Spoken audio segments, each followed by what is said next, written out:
com a paz do Senhor Jesus, amém? Amém. Queridos, quem trouxe a Bíblia? Oh, glória. Você pode abrir sua Bíblia na primeira carta de Paulo aos Coríntios, capítulo 15, verso 58. Primeira aos Coríntios, capítulo 15, verso 58. Amém? Diz assim a palavra do Senhor: portanto, meus amados irmãos, sede firmes e inabaláveis, e sempre abundantes na obra do Senhor, sabendo que no Senhor o vosso trabalho não é vão. Amém? Pode sentar, queridos. Interessante que esses dias eu estive em dois lugares bem diferentes. Em um se comemorava uma festa, no outro a partida de alguém para a eternidade. Em um lugar havia muita alegria, muito riso, no outro muito choro. Interessante que ambos os ambientes haviam pessoas que temem a Deus e que seguem os seus ensinamentos.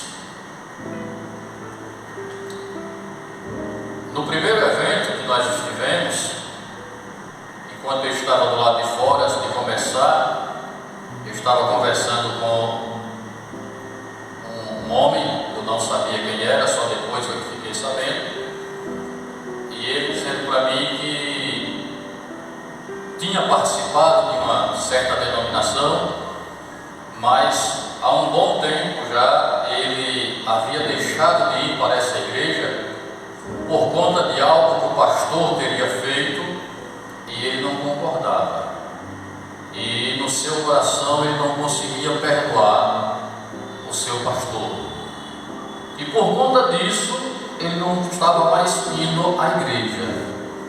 E eu perguntei: e por que você não foi a uma outra? Sério, não tive vontade. Eu disse: então fica muito fácil a gente apontar o erro dos outros e usar como desculpa para que a gente agora se afaste ou deixe de adorar ao nosso Deus. Ah, não vou mais adorar a Deus porque o irmão Everton hoje não sorriu para mim. Brincadeiras, me perdoe, só estou dando só um exemplo, né? Não, queridos. Enquanto que hoje pela manhã encontrei lá a nossa irmã Mariana, fui a um culto fúnebre e a palavra do pastor parece que veio encaixar com aquilo que eu tinha vivido ainda esta semana, porque ele falava justamente do tracinho que tem entre a data de nascimento e a data da partida, e entre uma data e outra tem um tracinho, e ele disse: a nossa vida se resume àquele tracinho. O que foi que nós fizemos? É tão pequenininho o tracinho. O que foi que nós fizemos? Qual o legado que nós vamos deixar? Quais os exemplos que nós vamos deixar? O que as pessoas vão falar quando nós partirmos, quando nós estivermos mais aqui? O que eu deixei de ensinamento? Quais as sementes que eu deixei plantadas aqui? E eu confesso para a igreja que isso ficou martelando na minha mente. Foi hoje pela manhã, e isso ficou martelando o dia todo na minha mente. O que será que eu, Silvio, tenho feito para preencher aquele espaçozinho tão pequeno? Porque é muito pequeno. E às vezes nós manchamos aquele espaço tão pequeno com coisas que no militarismo nós chamamos de picuinhas. O pastor Cleverton sabe muito bem do que eu estou falando.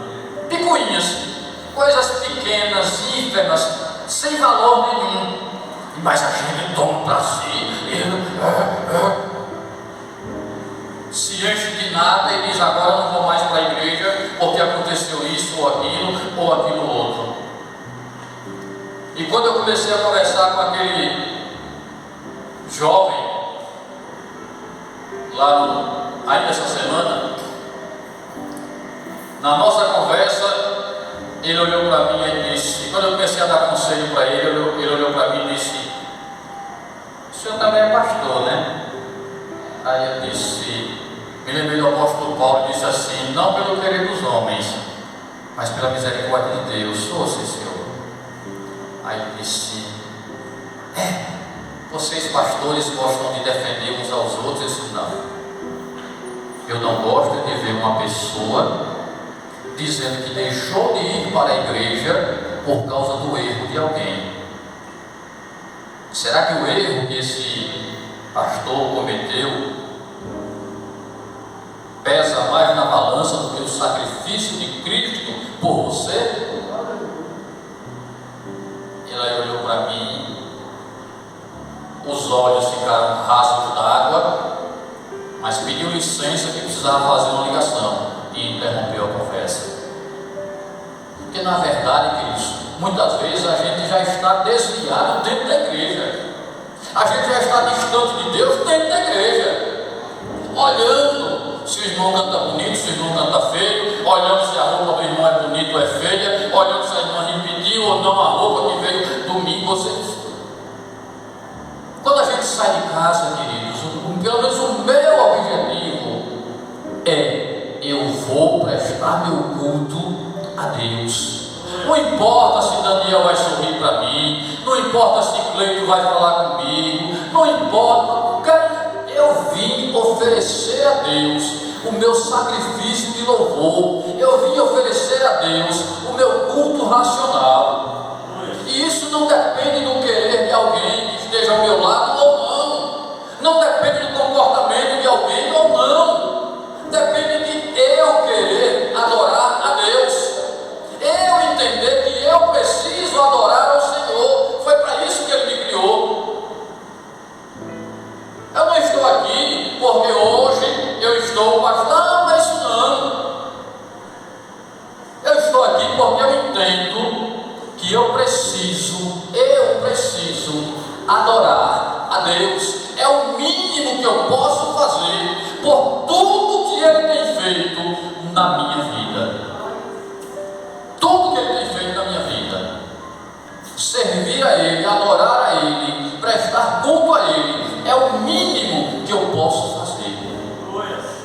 Então, queridos, nessa noite eu quero lhe convidar para você adorar a Deus como você nunca adorou, para você buscar a Deus como você nunca buscou antes, para você prestar a Deus um culto como você nunca ofereceu antes.